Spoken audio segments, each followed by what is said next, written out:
Comment rater sa douche en camping-car life. Tu retires la micro-salle de bain de ton camping-car dans laquelle tu ne rentres pas parce que tu fais 1m95. Tu enlèves aussi le lit d'origine dans lequel tu ne rentres pas non plus parce que tu y fais aussi 1m95.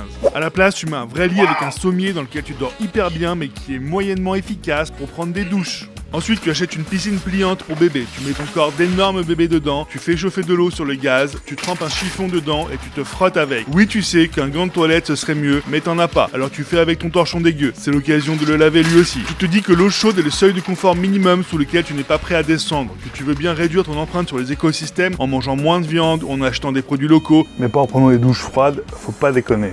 Tu sais que la combustion de ta bouteille de gaz participe au réchauffement climatique qui fait fondre la banquise, mais faut qu'ils arrêtent de nous casser les couilles les ours polaires. Ils s'en branlent de prendre des douches chaudes, eux, avec leur méga fourrure qui leur tient méga chaud. Mais toi, c'est pas avec cette fourrure de faible que tu vas te baigner au milieu des icebergs. Tu te dis que pour que tout le monde soit content, les ours polaires et les humains, il serait temps de réinventer l'eau chaude, de trouver un moyen d'avoir un niveau de confort satisfaisant tout en préservant la biosphère. Tu sais pas trop par quel bout prendre cette question épineuse, mais tu vas y réfléchir et donner ce titre à ton prochain livre. En attendant, tu te sens pas totalement propre. Tu laisses tomber tes bricolages foireux et cherches la piscine municipale la plus proche. Tu payes ton entrée au tarif chômeur, tu fais 0 longueur parce que t'as pas envie de te baigner dans de l'eau froide, tu restes bloqué à l'étape douche et t'abuses totalement du bouton poussoir. Tu regardes les gens arriver, partir, arriver, partir, arriver, partir, t'es l'ancien des douches. T'étais déjà là, les autres ils étaient pas nés. Tu te dis que les gens dans un quart d'heure ils sont chez eux dans une vraie maison avec une vraie douche à leur disposition en permanence, qu'ils mériteraient même pas d'avoir le droit de se doucher ici, que t'es vraiment sympa de tolérer leur présence. Ça fait 1 heure que t'es sous l'eau chaude, t'as pas du tout préservé la biosphère.